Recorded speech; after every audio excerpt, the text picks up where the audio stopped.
Bienvenidos a El Relator Oscuro. Imaginen un país sofocado durante décadas por la violencia de las pandillas, la corrupción y la falta de futuro. Ahora, imaginen que ese mismo país se convierte en el escenario de la mayor masacre del siglo, con decenas de muertos en solo un par de días. Dinero, poder, drogas y miedo. Esta es la brutal historia de la masacre de El Salvador en marzo de 2022. Lo que están a punto de escuchar no es solo la crónica de un fin de semana sangriento, sino el relato del evento que fracturó la historia de una nación y la cambió para siempre. Quédense con nosotros, porque los detalles de cómo se desató el infierno son verdaderamente impactantes. Esta narrativa comienza con la paradoja central que define al El Salvador contemporáneo. Una nación que experimenta una sensación de seguridad pública sin precedentes, donde los ciudadanos pueden finalmente caminar por las calles sin el miedo que los atenazó durante generaciones. Sin embargo, esta paz fue alcanzada a través de un pacto fáustico, la suspensión de derechos humanos fundamentales y el desmantelamiento sistemático de las instituciones democráticas. El fin de semana del 25 al 27 de marzo de 2022 no fue una tragedia aislada, sino el catalizador violento que le permitió al presidente Nayib Bukele consolidar su poder e implementar su estrategia de mano dura. Es crucial aclarar que el evento en cuestión no fue una masacre en un único lugar, en la acepción tradicional del término, como la infame masacre de El Mozote en 1981. Por el contrario, fue una ola coordinada de homicidios a nivel nacional que aterrorizó a la población y proporcionó la justificación política para la imposición de un estado de excepción indefinido. Esta ola de violencia, que cobró la vida de casi 90 personas en 72 horas, marcó el punto de inflexión, el momento en que El Salvador cambió la libertad por una seguridad impuesta por el Estado, alterando para siempre su trayectoria social y política.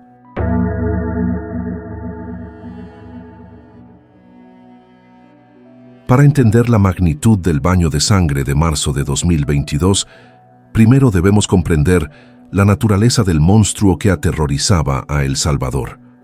Las pandillas, o maras, no eran simples grupos de delincuentes. Funcionaban como un estado paralelo, un cáncer que había hecho metástasis en cada rincón de la sociedad. La historia de las pandillas que dominaron El Salvador no comenzó en sus calles, sino a miles de kilómetros de distancia, en los barrios de Los Ángeles, en la década de 1980.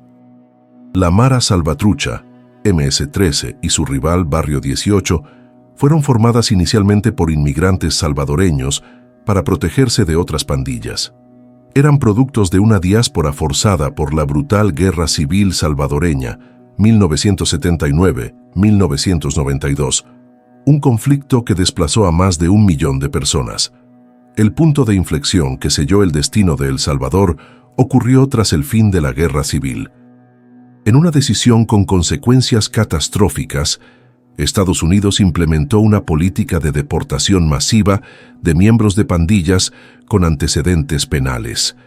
El Salvador, una nación frágil y en recuperación, fue inundada por miles de jóvenes deportados que traían consigo una cultura de pandillas plenamente formada, violenta y organizada. El país, con sus instituciones debilitadas y una vasta población de jóvenes desmovilizados del ejército y la guerrilla, demostró ser un terreno fértil para estas semillas de violencia. Antes de la represión de 2022, las pandillas funcionaban como un poder fáctico, controlando vastas áreas del territorio nacional, hasta un 80%, según estimaciones del gobierno. La vida cotidiana en barrios como Soyapango, en la periferia de San Salvador, era dictada no por la ley del Estado, sino por las reglas de las maras. Fronteras invisibles, marcadas con grafitis, dividían los territorios. Cruzar la calle equivocada podía ser una sentencia de muerte. El motor de la economía de este imperio criminal era la extorsión, conocida localmente como la renta. Este impuesto ilegal asfixiaba cualquier posibilidad de prosperidad. Propietarios de pequeños negocios, conductores de autobús, vendedores ambulantes y ciudadanos comunes debían pagar una cuota semanal o mensual para poder operar o simplemente vivir en paz. Negarse a pagar no era una opción. El castigo era a menudo la muerte. Este sistema de tributación criminal no solo generaba una inmensa fortuna para los líderes de las pandillas, sino que también mantenía a la población en un estado de miedo constante, paralizando la economía formal. La gente temía ir al parque, tomar un autobús o visitar a familiares en otro barrio. Las pandillas administraban su propia y brutal forma de justicia, resolviendo disputas y castigando infracciones con una violencia implacable. La identidad de un pandillero o marero estaba grabada en su piel. Tatuajes prominentes en el rostro, cuello y cuerpo marcaban su lealtad. No eran meras decoraciones, sino declaraciones de pertenencia a una nueva familia que exigía lealtad absoluta. El ingreso a la pandilla estaba marcado por rituales de iniciación violentos, un rito de paso a la vida loca. La membresía era de por vida. Intentar salir era considerado una traición suprema, castigada con la muerte. Esta regla de sangre entra, sangre sale, garantizaba un ciclo de violencia autoperpetuado. La rivalidad entre la MS-13 y Barrio 18 era descrita como una guerra a muerte, un conflicto irracional que alimentaba incesantemente la espiral de violencia del país. Fue esta guerra la que transformó a El Salvador en uno de los países más peligrosos del mundo, con una tasa de homicidios que en 2015 alcanzó un pico de 106 por cada 100.000 habitantes.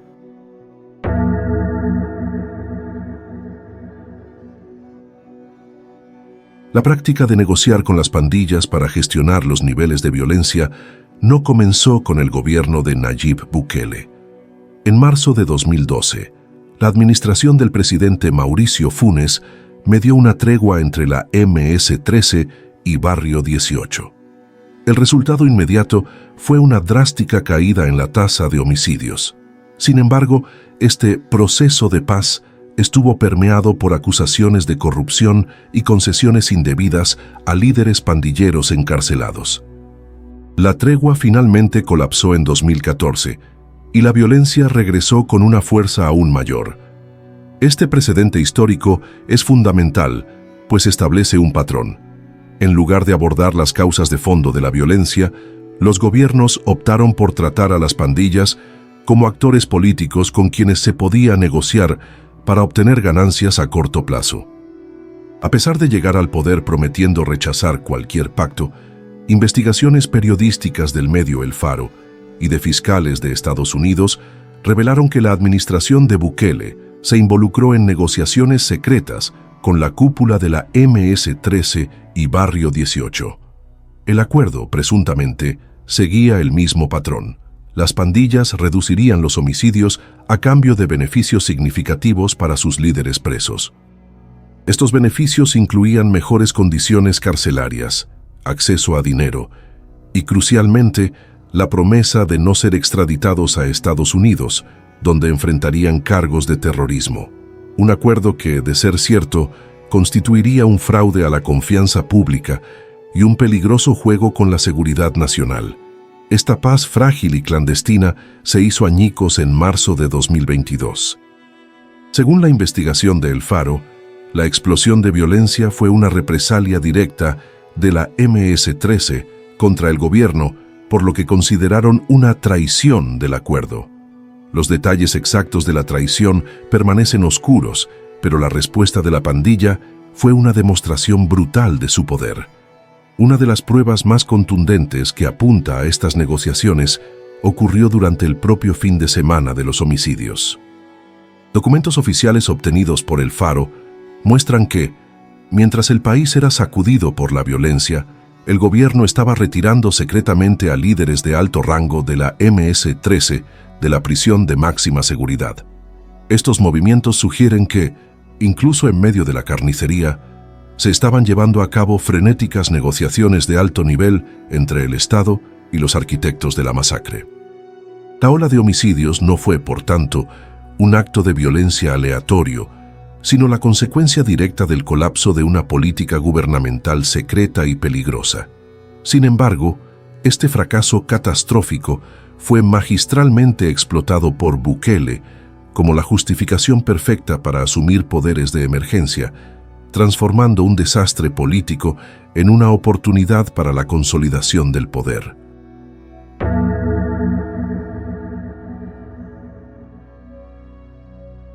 Lo que sucedió entre el viernes 25 y el domingo 27 de marzo de 2022 no tiene precedentes en la historia reciente de El Salvador.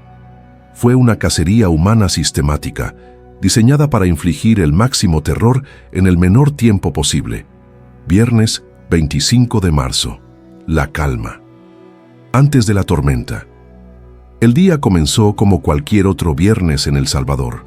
El sol calentaba las calles de San Salvador, los mercados estaban llenos de gente y el tráfico se movía con su habitual lentitud. En la superficie, nada indicaba la tormenta que estaba a punto de desatarse. Sin embargo, bajo esa aparente normalidad, las órdenes ya habían sido dadas. En las prisiones de máxima seguridad, los líderes de la MS-13, sintiéndose traicionados por el gobierno, activaron a sus clicas o células en todo el país. La directiva era simple y aterradora: matar. Matar indiscriminadamente. Las primeras noticias de violencia comenzaron a filtrarse por la tarde. No eran reportes de enfrentamientos entre pandillas, sino de ataques contra civiles. En el Departamento de la Libertad, un vendedor ambulante fue asesinado a tiros mientras atendía su puesto. En Santa Ana, un agricultor fue emboscado y ejecutado mientras regresaba a casa del trabajo. Al principio, estos incidentes fueron tratados por las autoridades y los medios como parte de la violencia endémica del país. Sin embargo, a medida que avanzaba la noche, el patrón se hizo alarmantemente claro. Los ataques no estaban aislados, se estaban produciendo en múltiples departamentos simultáneamente. Sonsonate, San Miguel, Usulután, Cabañas. Las víctimas eran personas comunes, sin vínculos conocidos con las pandillas. La Policía Nacional comenzó a registrar un aumento inusual en los homicidios, pero la escala real de la ofensiva aún no era evidente. El viernes cerró con 14 homicidios, un número alto, pero que no presagiaba la catástrofe que estaba por venir. Sábado 26 de marzo. El día más oscuro. El sábado 26 de marzo. El Salvador despertó en medio de un baño de sangre. Desde las primeras horas de la madrugada, los informes de asesinatos inundaron las comisarías y las salas de redacción. La MS-13 había desatado toda su furia. Fue una operación de terror coordinada a una escala nunca antes vista. En el cantón El Saite, en el municipio de Zaragoza, La Libertad, un grupo de hombres que se dedicaban a la venta de cocos fue atacado. 4 de ellos fueron asesinados. No hubo robo, no hubo discusión. Fue una ejecución a sangre fría. En el mercado de La Tiendona, el más grande de San Salvador, el pánico se apoderó de comerciantes y clientes. Un vendedor de frutas fue asesinado en su puesto. La gente corría en todas direcciones abandonando sus mercancías. El mensaje era claro: nadie estaba a salvo en ningún lugar. La violencia se extendió como un reguero de pólvora. En la comunidad de Las Margaritas, en Soyapango, una de las zonas más densamente pobladas y estigmatizadas por la presencia de pandillas, los vecinos escucharon ráfagas de disparos. Un zapatero conocido en el barrio fue encontrado muerto en la puerta de su taller. Horas después, una ama de casa que regresaba de la tienda fue abatida. La vida económica de estas comunidades se detuvo por completo. Nadie se atrevía a salir. El transporte público dejó de circular en muchas rutas, ya que los conductores temían ser los siguientes. Una investigación del periódico El Faro ayudó a ponerle rostro a algunas de las víctimas, revelando la naturaleza indiscriminada de la violencia. Entre los asesinados se encontraban un surfista en la Costa de la Libertad, un empleado municipal en San Vicente y una vendedora del mercado. Marcilio Rosales Martínez, un empleado municipal de San Sebastián, fue una de esas víctimas. Un familiar, hablando bajo condición de anonimato por miedo, lo describió como un hombre trabajador que le gustaba hacer de todo. Jugaba al fútbol, Era albañil, electricista, fontanero. Era un pilar para la familia. Nos hace mucha falta. Las escenas se repetían con una monotonía macabra por todo el país. Cuerpos tirados en aceras, dentro de autobuses, en campos de cultivo. La policía estaba completamente desbordada. No tenían la capacidad de procesar todas las escenas del crimen. Mientras una patrulla acudía a un llamado, se reportaban 2 o 3 homicidios más en su misma jurisdicción.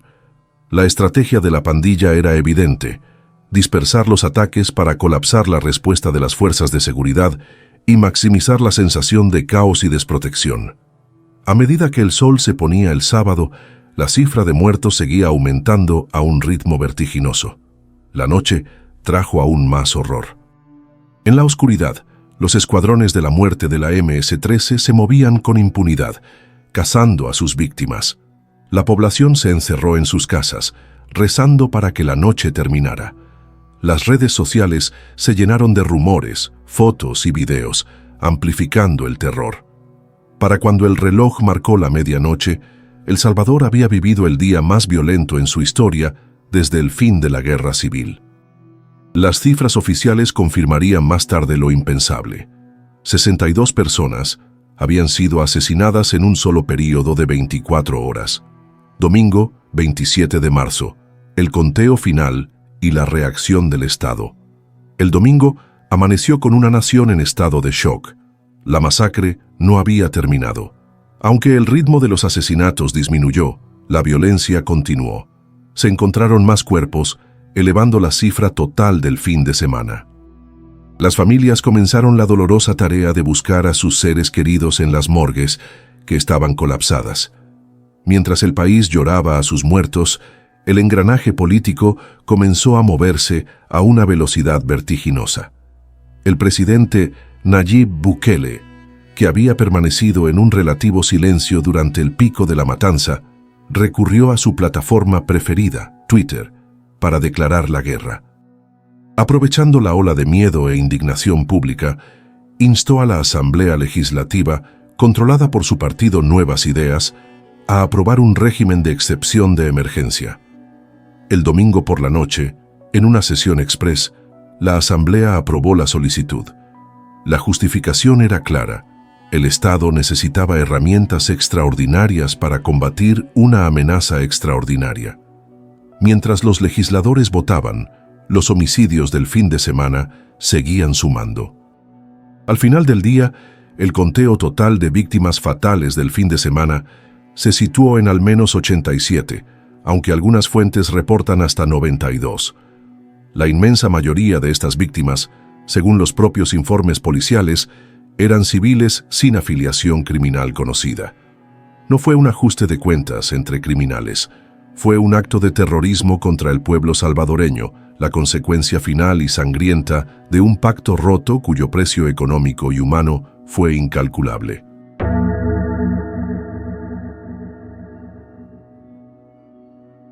La respuesta del gobierno a la masacre fue inmediata y abrumadora. El domingo 27 de marzo de 2022, mientras los cuerpos aún estaban siendo recogidos, comenzó una nueva era en El Salvador. Lo que se presentó como una medida temporal para restaurar el orden, se convirtió rápidamente en la nueva norma, una característica permanente de la gobernanza de Bukele. El decreto legislativo N. o 333, que instituyó el estado de excepción, representó una suspensión drástica de las garantías constitucionales que forman la base de cualquier sociedad democrática. Varios derechos fundamentales fueron suspendidos, incluyendo la libertad de asociación, el derecho a la defensa, la inviolabilidad de la correspondencia y las telecomunicaciones, y se amplió el período de detención administrativa de 3 a 15 días. En la práctica, esto eliminó los frenos y contrapesos esenciales al poder del Estado, otorgando a las fuerzas de seguridad un cheque en blanco para actuar con impunidad. Con sus nuevos poderes, la Policía Nacional Civil y las Fuerzas Armadas lanzaron una operación de redadas masivas en todo el país. Las detenciones comenzaron inmediatamente y a una escala asombrosa. En menos de un mes, más de 9.600 personas ya habían sido detenidas. En agosto de ese año, la cifra superaba las 50.000.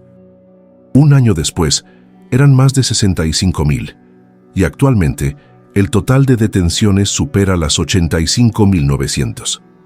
Las detenciones eran a menudo arbitrarias e indiscriminadas. Organizaciones de derechos humanos y la prensa denunciaron que muchas se basaban en criterios subjetivos como la apariencia física, tener tatuajes sin importar su origen, la edad o simplemente vivir en un barrio de bajos ingresos históricamente asociado a la presencia de pandillas. La mera sospecha era suficiente para llevar a alguien a prisión. Si esta guerra contra el crimen está sorprendiéndote, espera a conocer el costo humano real detrás de estas cifras. La crisis de seguridad de marzo de 2022, que pudo haber sido el resultado de una política gubernamental fallida, creó la oportunidad política perfecta para Nayib Bukele. Utilizó la emergencia no solo para combatir el crimen, sino para asegurarse poderes que desmantelaron los controles democráticos y judiciales. La suspensión de derechos no fue una medida temporal, sino un cambio fundamental en la relación entre el Estado y el ciudadano. El estado de excepción debe, por tanto, ser analizado no solo como una estrategia de seguridad, sino como el principal mecanismo a través del cual Bukele consolidó un régimen de estilo autoritario.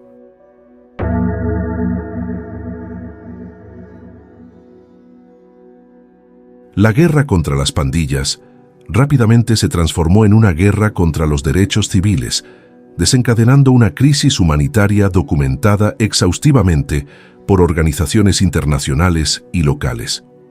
Informes de Human Rights Watch, Amnistía Internacional, Cristosal y la Comisión Interamericana de Derechos Humanos pintan un cuadro sombrío de abusos generalizados y sistemáticos.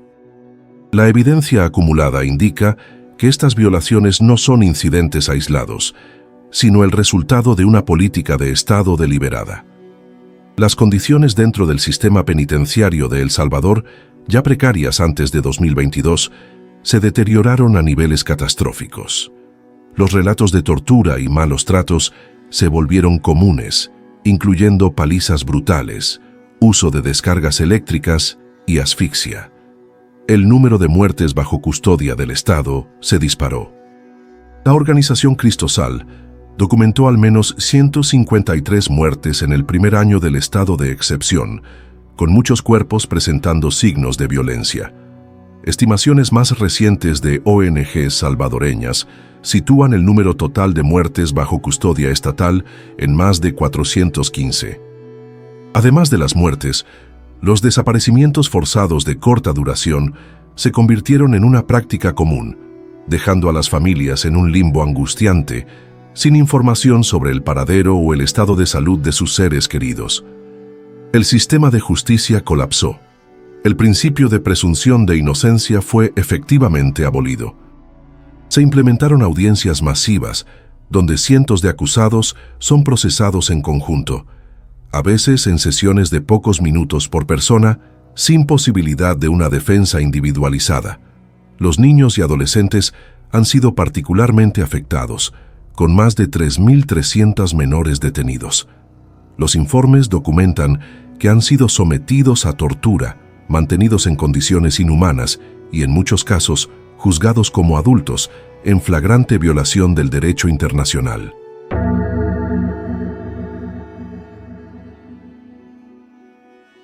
En el corazón de la estrategia de seguridad de Bukele se encuentra un imponente símbolo de concreto y acero: el Centro de Confinamiento del Terrorismo, CECOT.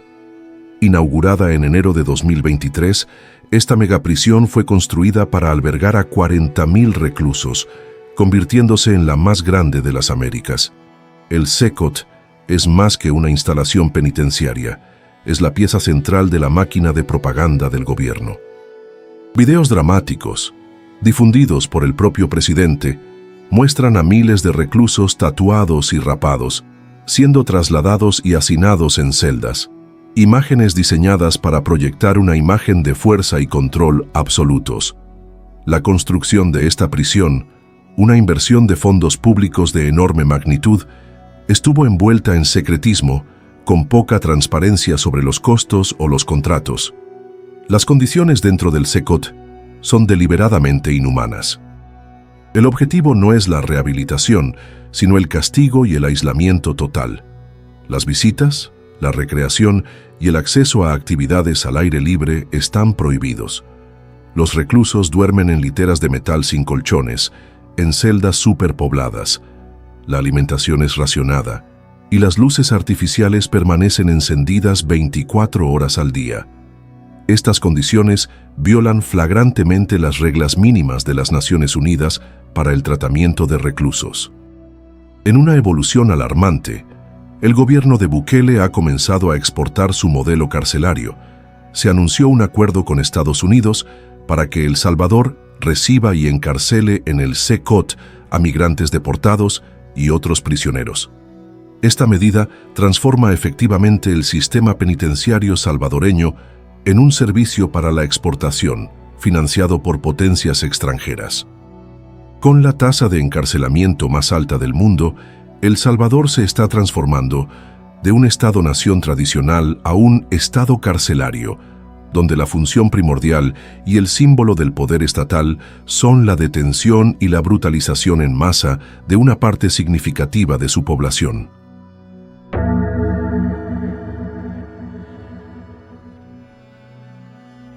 La fuente de la inmensa popularidad de Nayib Bukele, que le aseguró una reelección abrumadora en 2024, no es un misterio.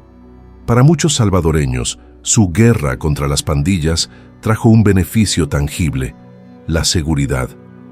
Las calles, antes controladas por las maras, están ahora patrulladas por el ejército y la policía. El miedo de caminar de noche ha desaparecido en muchas comunidades y los negocios ya no viven bajo la sombra constante de la extorsión. La tasa de homicidios se desplomó a 2. 4 por cada 100.000 habitantes en 2023, una cifra por debajo del promedio mundial. Para una población traumatizada, esta nueva paz es un cambio bienvenido. Sin embargo, la promesa de que la seguridad traería prosperidad económica no se ha materializado. A pesar de la drástica mejora en la seguridad, la economía de El Salvador no ha logrado despegar. Por el contrario, la pobreza, en lugar de disminuir, ha aumentado. Según datos del Banco Mundial, la tasa de pobreza subió del 26.8% en 2019 al 33% en 2023. El esperado auge de la inversión extranjera tampoco se materializó. El Banco Mundial proyecta que el crecimiento económico de El Salvador será el más bajo de Centroamérica. Ante la falta de oportunidades, los salvadoreños han continuado migrando en gran número. La principal iniciativa económica de Bukele, la adopción del Bitcoin como moneda de curso legal en 2021, ha sido en gran medida un fracaso en términos de impacto económico real. Mientras tanto, la deuda pública del país sigue siendo una gran preocupación. El modelo Bukele expone así una falla crítica en su lógica: la premisa de que la seguridad, por sí sola, es suficiente para la prosperidad económica, se revela como un mito. Aunque la eliminación de la extorsión ha traído alivio, el método utilizado, el desmantelamiento del Estado de Derecho y la creación de un ambiente de incertidumbre jurídica, es tóxico para el tipo de inversión estable y a largo plazo que el país necesita desesperadamente. La paz fue comprada, pero la prosperidad sigue siendo un espejismo distante.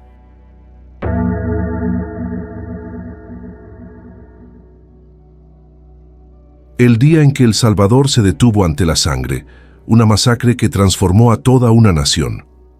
Esta frase captura la esencia de una verdad innegable.